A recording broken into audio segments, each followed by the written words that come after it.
Proverbs chapter 30 starts off telling us that it was written by a man named Agur, son of Jekah, the oracle. And there's debate that maybe the word oracle was actually supposed to be translated to the word Massa. So instead of the words of Agur, son of Jekah, the oracle, it would say the words of Agur, son of Jekah, the man of Massa. Despite whoever the author is, the main theme, or one of the main themes, is that true wisdom begins with humility before God. You cannot have true wisdom without seeking God. And at the very beginning of this chapter, after Agur is introduced, he humbles himself before God. He admits that he is completely ignorant compared to God's wisdom.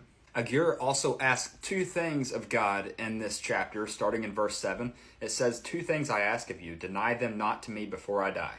Remove far from me falsehood and lying. Give me neither poverty nor riches.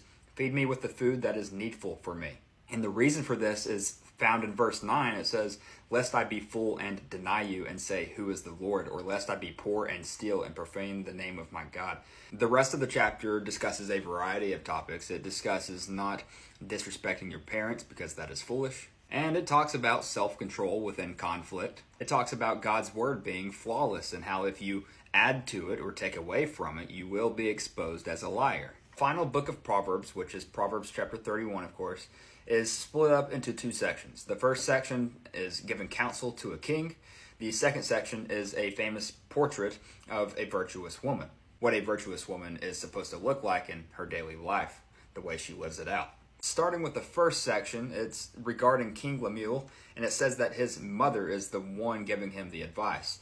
And she's saying to avoid destructive habits, like don't waste strength on immorality or drunkenness, because those things ruin kings. She also advises him to rule with justice, to defend the poor, and to protect the rights of the needy. So that was verses 1 through 9. The rest of the chapter, verses 10 through 31, talk about the virtuous woman, the ideal virtuous woman. It talks about her worth. It says that her worth is more precious than jewels. It says that her character is trustworthy, diligent, wise, and God-fearing. It talks about her work and how she provides for her household and engages in trade, as she manages resources, and she does it well, and she also cares for the needy. It describes her as clothed in dignity. It talks about her speech and how it's filled with wisdom and kindness. It talks about her beauty.